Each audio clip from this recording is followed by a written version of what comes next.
Nanao fitsidihana aram-pomba Fifanajàna ny Minisitry ny Atitany sy ny Fitsinjaram-pahefana Andriamatoa Razafimahefa Tianarivelo, ny Ambasadaoron'ny Soisa Andriamatoa CHASPER SAROTT ny 20 Septambra 2024. Voaresak'izy ireo tamin'izany indrindra ny mikasika ny Fitsinjaram-pahefana. Ny firenena Suisse moa izay manana ireo canton izay mifanandrify amin'ny faritra eto Madagasikara. Ireo canton ireo izay mahavita-tena tanteraka. Nambaran'ny Minisitry ny Atitany ny fahavita-tena sy fandraisan'andraikitra eo amin'ny faritra sy ny Kaominina ary ny roso tanteraka amin'ny fanatanterahana izany ny Fitondram-panjakana ankehitriny. Karazana hevitra ny hoe aiza ho aiza tokoa izany no tany zareo ny momba ny faritra ity sy ny autonomie sy ny responsabilisation amin'ny faritra izay fantatsika fa Velirano fa Filohan'ny Repoblika. Ny fanakalo-hevitra tao izay nolazaiko moa hoe izahay dia efa mandroso sy mandeha lavitra ihany koa amin'izao fotoana izao amin'izany resaka faritra sy ny commune. Ireo faritra hoy izy no ivo mpitarika ny fampandrosoana ifandrombonana eny fotony miaraka amin'ny commune ka tolorana mivatana ireo loharanom-bola, fitaovana sy olona iara-iasa izy ireo. Fitsinjaram-pahefana zany moa zao dia izao vao tena misy rano fitadidiantsika angamba.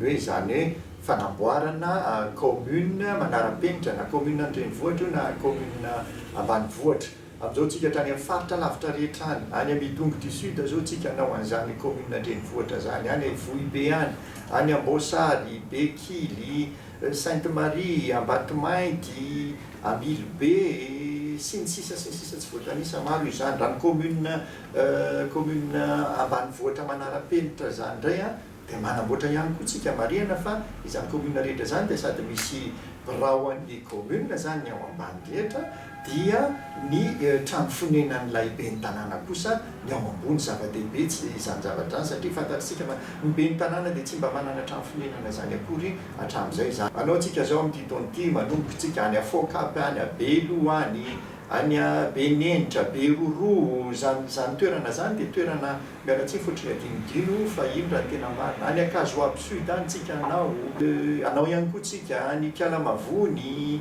any amin'izany Akaramambe zany, anao tsika any Ambondromamy tsy voatanisa fa voafanomboana zao fa hitohy amin'ny taona manaraka rehetra ny fanaovana an'izany foto-drafitrasa ho an'ny commune zany. Notanisain'ny Minisitry fa anisan'izany ny fanomezana fitaovana vaventy fanamboaran-dalana 5 isam-paritra araka ny toromarika ny Filohan'ny Repoblika. Dia fantatsika ihany koa fa ny faran'ny faritra ny jerena indray dia misy hatrany amin'ny 2 milliards d'ariary amin'izao fotoana izao no vola anaovana foto-drafitrasany amin'ireny faritra ireny. Dia ankoatr'izay ihany koa dia misy ihany koa ireo fitaovana hoe engin ny travaux publics fanaovana travaux publics ireny zany le asa goavana ireny anaovana lalana. Raha ny any amin'ny faritra dia misy engin goavana ireny 10 isaky ny faritra. Hitantsika amin'izany fa zava-dehibe zany satria zava-dehibe ny lalana ny fanamboarana ny lalana any amin'ireny faritra ireny izay fantatritsika fa ny any amin'ny faritra sasany raha hoe 10 kilometatra fotsiny ara dia amin'ny ohatrin'ny adiny ray sasany adiny roa izay vao tody amin'izany toerana izany kanefa ny vokatra sy ny fiainana rehetrarehetra dia miankina amin'izany lalana izany koa any amin'ireny fampandrosoana ny faritra rehetrarehetra ireny.